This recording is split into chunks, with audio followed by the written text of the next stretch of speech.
Hey, and welcome to another episode of the Virtualicious podcast. And today I have got a real life friend of mine, Ankita, from One Girl and Her Thermie. The reason we're laughing is because we were just saying we are real friends, like real life friends, even though we met through food. So Ankita is a Thermomix advisor. So I have a Thermomix. I've talked about it in the past. I love my Thermomix. It's absolutely amazing. And I actually bought my Thermomix, my second Thermomix I bought through you, Ankita. I bought my first one through your friend.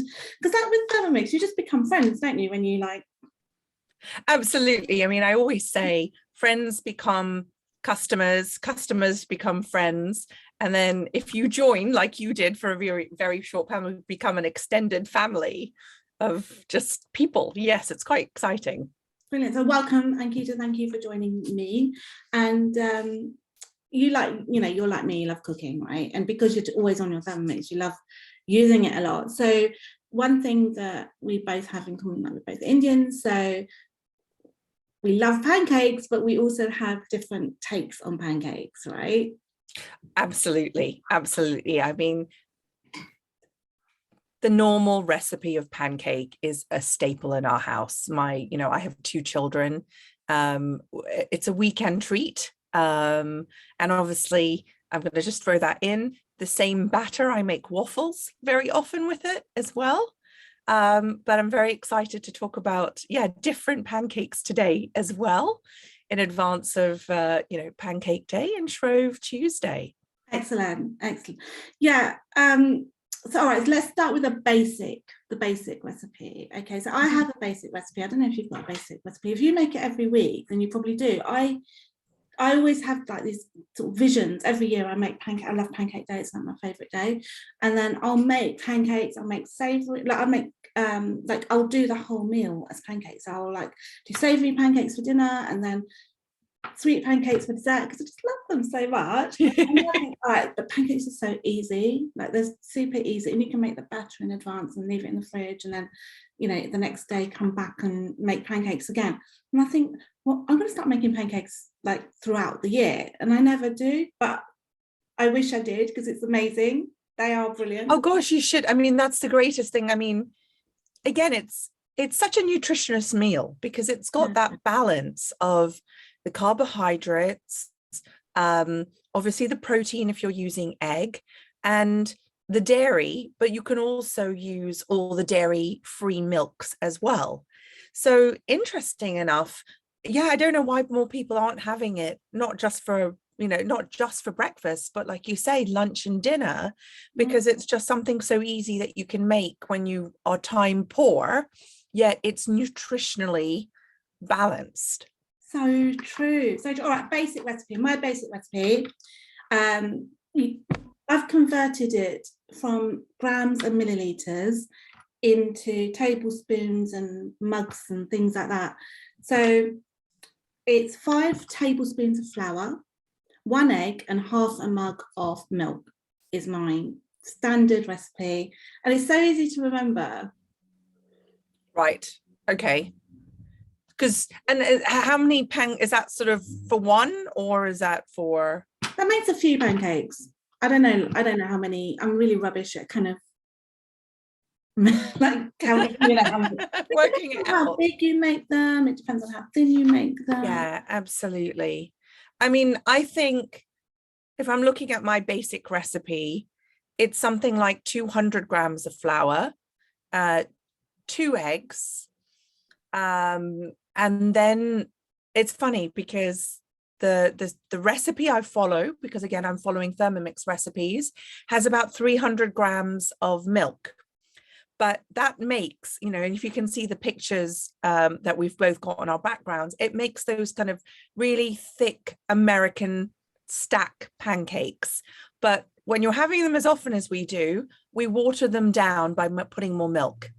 So it's kind of more, I'm going to say this, I'm going to now be totally like more British type of pancakes where they're thinner, and you could be putting them with lemon and sugar or the crepe Suzette type of things. So yes, it's definitely more milk.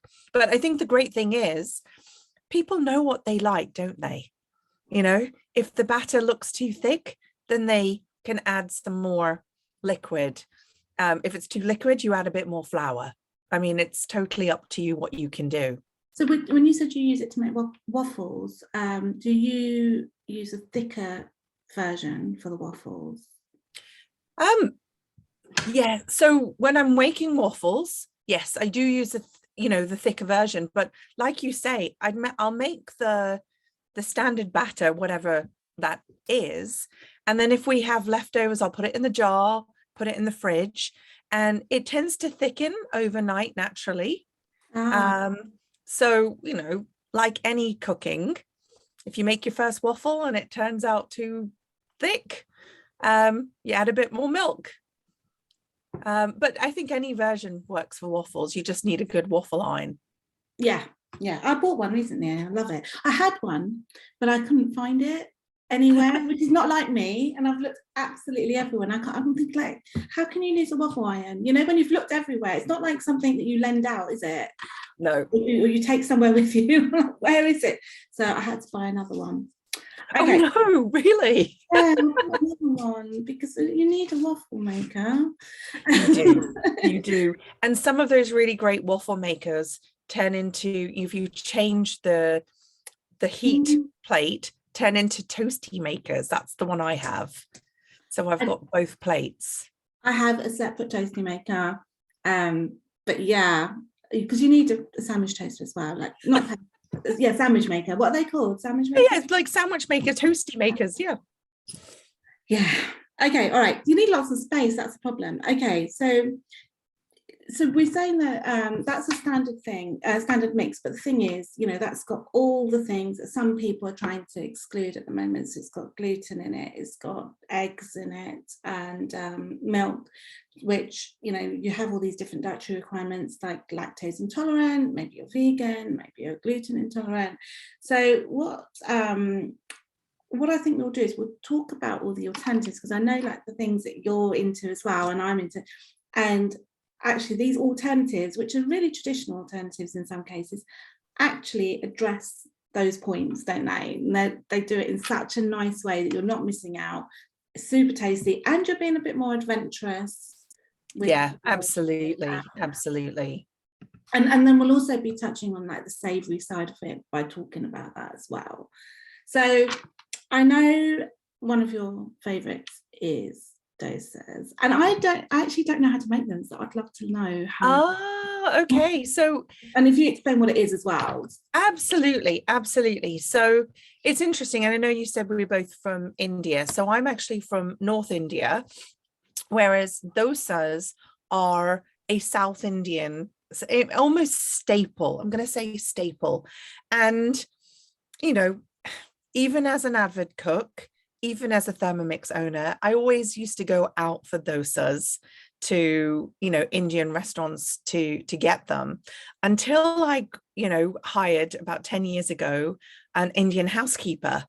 And she suddenly was like, why aren't you making dosas at home? They're so easy to make.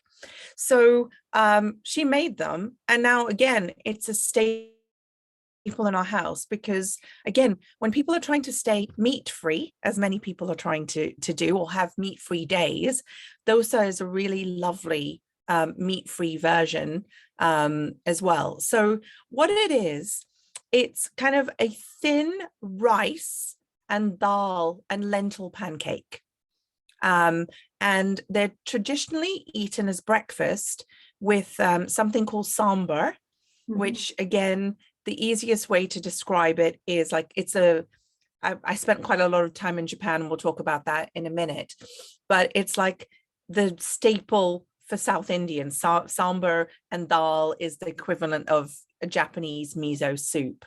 And you can either have a plain dosa, or you can have it filled with things like potato, and then eat it with sort of curries and chutneys. So it seems quite labor intensive the way I'm talking about it, but then when you realize how easy it is to make, you think, why haven't I made that before? And Avni, I'm going to ask you in about a week, have you made it? I reckon I will have, because I'm really intrigued, and I know my mum Yeah. loves them as well, but we So don't know how to make them. So yeah, and it needs, so the only thing that needs the preparation time is the fact that you have to soak your lentils and you have to soak your rice overnight. right, what kind of lentils are So there? generally, the best ones to use is urad dal. So UARD, urad dal. And then we use the ones that, because you can get them, they tend to be black, but you can get them skinned, can't you? Yes. So the ideal is, because dosas are normally white, Mm. you use them. So the reason why you're soaking them is that they soften and any of the skin that is still there is taken out. Personally, I quite like skins. I like peels in various different foods of mine, because I feel that sometimes adds the protein or the nutrient elements. Yeah. But yeah, so it's, if you take, for example, again, I'm going to give you weights. So about 120 grams of urad dal. Yeah. And 120 grams of rice. Oh, so it's equal. Equal quantities, Yeah. absolutely. Mm. And you soak them overnight, so they will then become soft. And then you basically rinse them out. So all the sort of, dirt or anything that has happened with that overnight is there. So then you've got your 240 grams of your ingredients. And then you basically add a little bit of salt and water, and then grind it to make a batter. So if I'm being, again, technical on the grams, you're almost putting 2 parts of, so you're putting exactly double of water. So if it was 240 grams, you're then using 240 grams of water, but depending on how thick you want it. So because it was 120, so it's 2 parts to 2 parts. Okay, because the rice and the dal will now actually weigh more, because I would have absorbed the water. Yes. So you're using the original weight. You're using the original weight. Yes, I'm using the original weight, but then adding a little bit more depending on the batter consistency. So it's 120 grams of rice, 120 grams of dal, which is lentils. You can, the urad lentils is ARAD or ARAD? URAD, urad dal. That's it, URAD. Yeah. And you can just get that from any Indian supermarket. And not just that, I mean, now, these, with so many people eating lentils, you don't even have to go to a special Asian shop. I buy it in my local Asda. Can you get and Tesco, which has, yeah, absolutely. Okay. They've got huge sections now with Asian, not just Indian, but all kinds of Asian cuisines. I'm kind of astounded at how great supermarkets, high street supermarkets are. It depends when you are, though. There are some places where you can't. It depends that if there are Asians in that area, yeah, the demands there or not. But as we say, like with the urad, it's URAD, and it's and you can get with most dals, you can get them skinned, or you can get them, or most lentils, you can get them skinned, or you can get them with the skin on. We want the ones that's skinned, so without the skins, and they will be pale in color. Yes, that's right. Dark. So it's half and half, and then it's the 240 grams of water that you would add on. Brilliant. And plus some. So if you're talking about 240, you can almost go up to 300 if you're thinking about it. But again, just like our basic pancake batter, it's about your consistency. And when you grind it, so you're grinding it obviously in Thermie. I would, because I've got a Thermie, but if you haven't got Thermie, you could use a food processor. A food processor or a blender. Yeah, absolutely. Blender, would that work?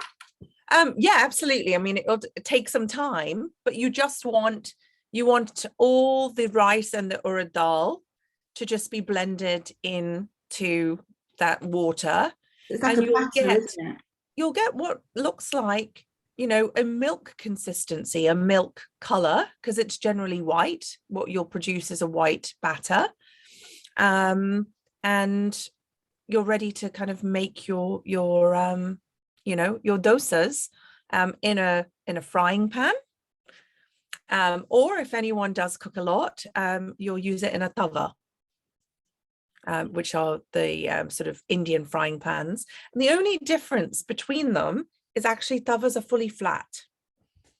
Oh, okay. And the way that you make it's, so again, we're looking at the batter is going to be consistency of, if anyone makes crepes, it's that thin. And unlike a normal pancake where you kind of pour it and then it kind of disperses in your pan, here you're kind of using your ladle to disperse it to make that thin pancake. And there's a technique to doing that. Before, actually, I want to ask you one more thing. With the rice, does it matter what type of rice you use? Well, I only use basmati rice. So if we're going to be technical and keep to the Indian stands, white basmati rice would be good. But, I haven't tried any others. Yeah, I haven't. I'm wondering, because I think sometimes they act a bit funny, don't they? Different types of rices. Oh gosh, Avni, that's a whole different podcast. We'll do another episode. Okay. Right. Don't, because I have Japanese rice, jasmine rice, Thai rice, and Indian rice in my house. We'll have to try it with different rices to see what the different. I could do, but each of them they have different flavors, don't they? And also different, like you say, different gluten and things like that. So most people have basmati rice in their house, don't they? No, I don't think so. I don't think most people do. I think that's the thing. That's one thing that I always try and do, is make recipes so that they're versatile, so that you can switch up. If you haven't got urad dal, you could use, I don't know, mung beans. I'm sure the dal is more versatile and easily replaced. Sure. You have to try it. In fact, I'm just thinking about it. I don't see why using basmati rice is, people could use brown rice. It's just going to be a different color. Yeah, and it will have a little bit more of a kind of bite to it, I guess. Yeah, exactly. If they don't have basmati rice, they're not likely to have, Japanese sushi or Thai, which those definitely have different flavors. But gosh, if anyone listening to this is going to use sort of American short grain Uncle Ben's, let us know how that turns out. You don't know, do you? Like, we might as well try. I make so many different Indian types of pancakes. I don't make dosa, but we do so many others with different types of dals and different flours. Like chickpea is a basic one. Chickpea flour and water is a pancake in itself, and gluten free. And it's gluten free, egg free, dairy free, the whole lot. So there's so many different variations. I don't think you need to worry about sticking to a particular recipe. I think just use whatever you've got and just make it your own. But where you're saying you put the ladle in, and then you've got to spread the. As I'm moving, my screen I'm kind of disappearing. I'm half disappearing as I move. Anyway, so as you pour the batter into the pan, and then you use a ladle to spread the batter out, and that takes a bit of practice. It does, and with all of these things is a bit of skill. But I'm a big believer of, we're home cooks, right? You've got the ingredients, you're making it. Yes, the professional one will have this really beautiful round dosa that is all uniform. But, guess what? I'm making homemade dosas. I don't care what it looks like, as long as it tastes great. And I always encourage, again, because I have children, you can imagine, what I would produce and what they produce is completely different. But the fact is, it all cooks eventually, and it all tastes great. So again, for any of the listeners, don't worry what it looks like, because I'm sure it'll taste fabulous. Exactly. Yeah, I always try and when I'm using the ladle to spread out a pancake mix, I always try and use the bottom of the ladle, so you're not doing the edges or anything. It's just the bottom, and you're kind of going round and round, and do it really gently, and just gently spread it out, I think. And do it only once. So from inside in a swirl, out. Yeah. And, you know, don't go back and repeat that. Just do it once while it's still nice and wet. Right, so you put the batter in when presumably the pan is hot. Do you Yes, put yes, again, the pan will be hot. Depending if it is non-stick or not, you can put a little bit of ghee or oil in it, and then just, yeah, fry it like a normal pancake. and then you just flip it, so once on each side? That's right, yeah. Okay, all right, so I've got that. So it's basically it's half and half lentils and rice, and then double water, Yeah, and then let it soak overnight, grind it up, and with add a water little and salt salt, as well. Maybe add a little salt, pinch of salt. and then fry it, and you're done. Yeah. Right, love it. And you've got one more recipe, haven't you? Yeah, so this is what we're having actually, because, you know, it's Shrove Tuesday. We might get the basic pancakes out for breakfast, but I quite like eating savory pancakes as well. And I think savory pancakes can just be fabulous. So I spent on and off 15 years in Japan. And one of my favorite ones is okonomiyaki. Right. And I've not heard of this at all. So this is... You've not heard of it? Yeah. So okonomiyaki is one of the specialties from South Japan and Osaka. And sometimes it's literally called the Japanese savory pancake. But it's more like between a pancake and a frittata. Okay. Because it's made with flour, eggs, and then basically anything else that you want, right? So, you know, people can put, the basics that you put are things like cabbage, carrots, some onions to add some of that sort of, you know, flavor into it. You can also use, you know, scraps of meat or different vegetables, and then add that to your batter and then make a, you know, pancake. But the bit that I love is not just the pancake or the savory pancake which you end up making, but it's the condiments that you put on top of it, right? And one of the two famous things are that you put okonomiyaki sauce, which again, I can find the recipe, and I remember writing that, and I'll just remember while you're talking. Then you put a mayonnaise on it, so you kind of, it's a very pretty drizzle of okonomiyaki sauce, Japanese mayonnaise, but again, you can use any mayonnaise, a bit of seaweed, and then fish flakes, which are bonito flakes.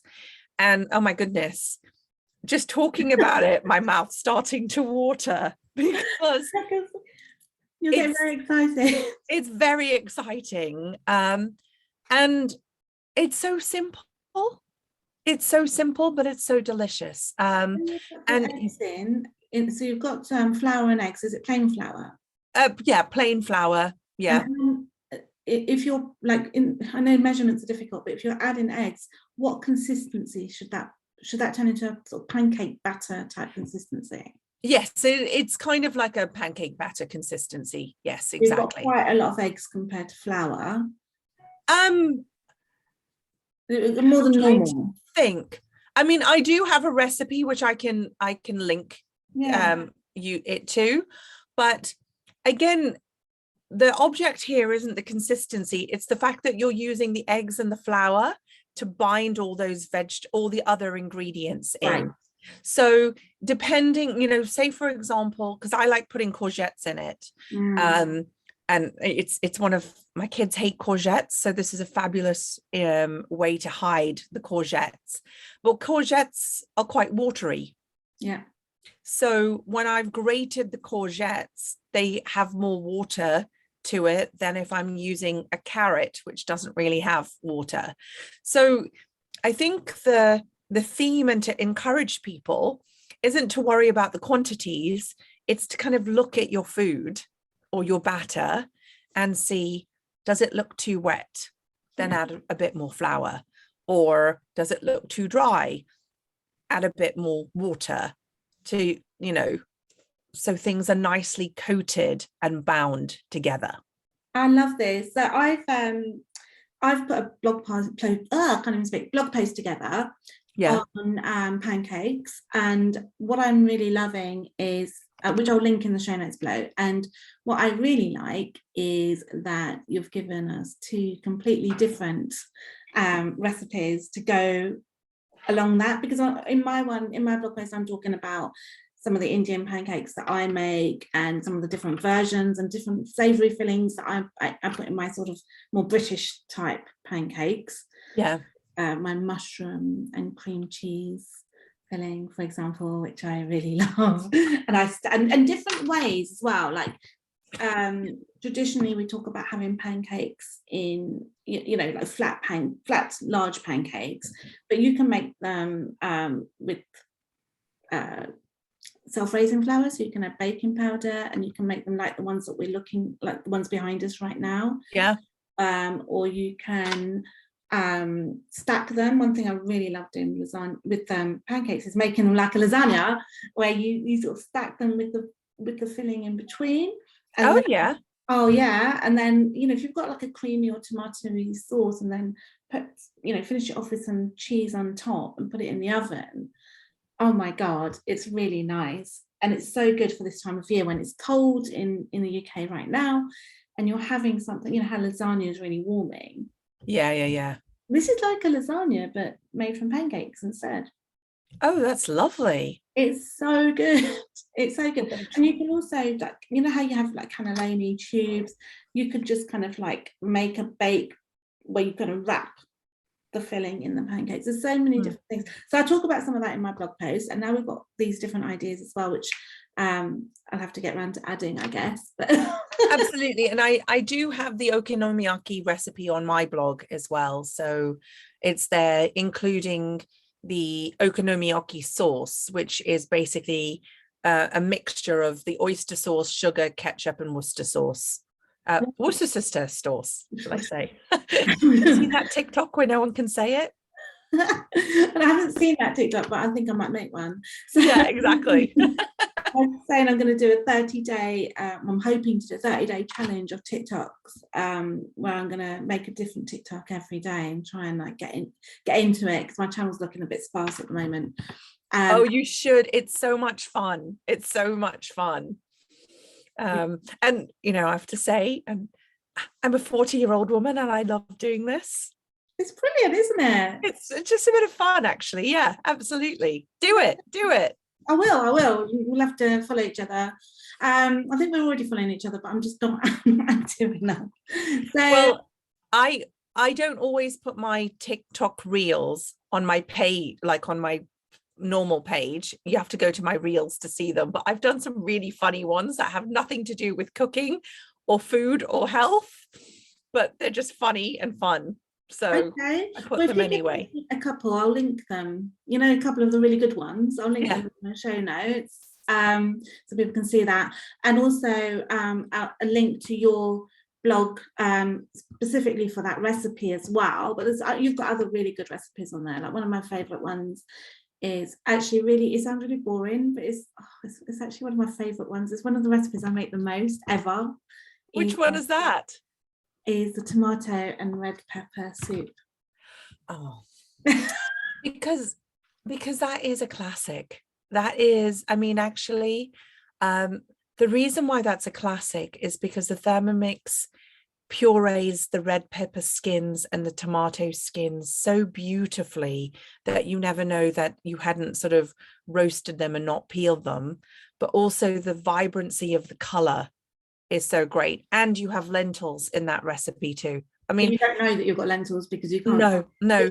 I mean, funny enough, and I love the fact that you've said that, because that is our wow recipe, including professional chefs. We do that as professional chef demos all the time. Oh, no, I love it. It's honestly, it's my sort of almost my go-to recipe. And I sometimes think, oh, I should make a different soup, but I can't. I just like that soup. Yeah. And every time I have it, and I have it actually with my you know, I do my Virtualicious recipe blends, and I've got my peri peri mix.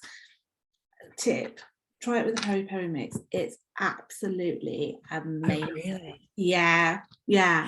And I was going to say, I know you're using, you were talking about your pancakes and then stacking them as a lasagna, but use that soup as a pasta sauce and then bake it. You know what I do actually sometimes? I might zhuzh it up a bit more just to give it a bit more kind of like I might add some herbs and stuff to make it and then less water makes a pasta base. I mean, I used to do that all the time. Yeah. Well, one thing we're going off pancakes. Yeah. We'll bring it back in a minute. We're gonna have to do more, but yeah, I was thinking with that soup, what I want to try doing is making it almost without the water as much as possible. Yeah. Almost like having bits frozen so that I can take it out and water it down whenever I want to make a soup really quickly. I'm going to have to try that, and we'll have another episode and we'll talk more about brilliant. So tell me, I know we've talked a lot about pancakes, but what is your favorite pancake then? I mean, we have a lot, but you've got to narrow it down to one, Avni. I think one of the ones I've been most impressed, I mean, obviously my Indian ones are just like awesome, right? You're never going to beat those. And you can find some recipes on my blog, because we're not going to go into detail on that.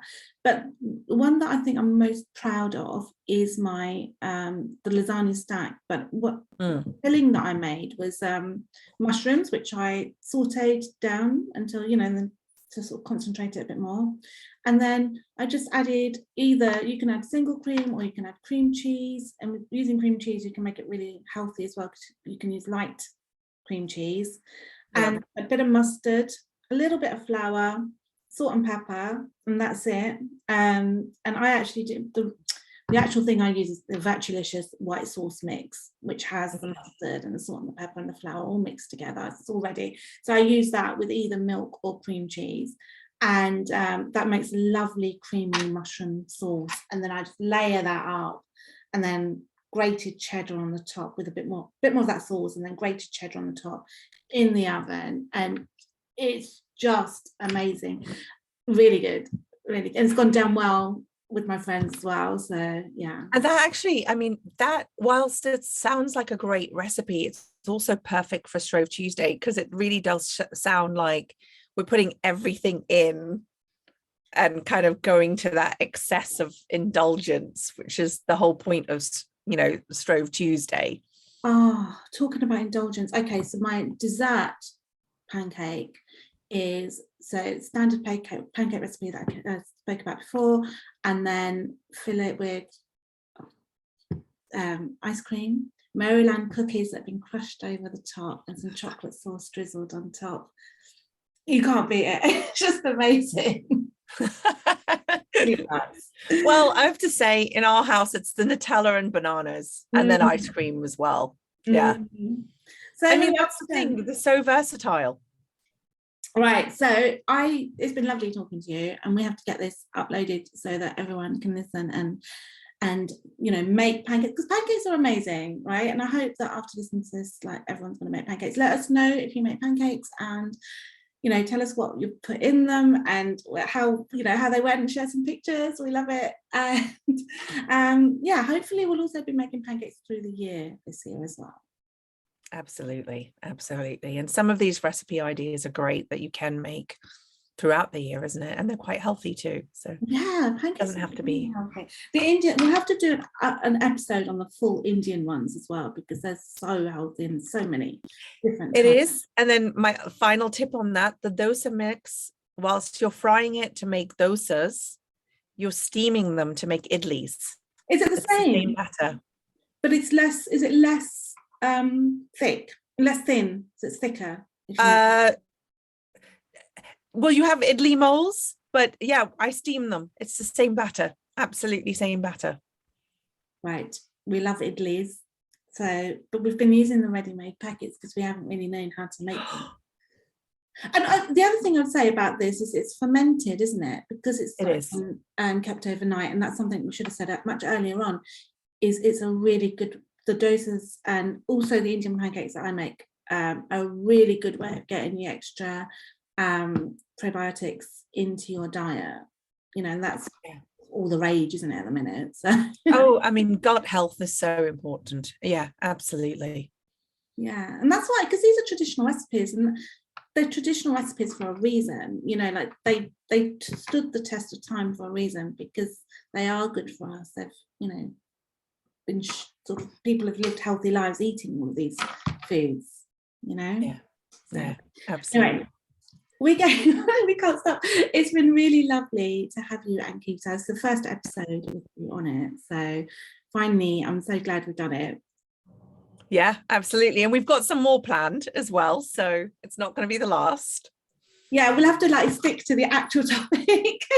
Going off. But anyway, hopefully, I think foodies, you know, you want to be able to say, I can't just eat pancakes for breakfast, but I can stack it up for dinner. Or once I've made this batter, I can also make it for waffles. So hopefully they've appreciated that. oh, I'm sure I would if I was listening. All right, look, it's been lovely. Take care, and I hope you've enjoyed listening. As I say, let us know how your pancakes go. Take care. Bye. Bye.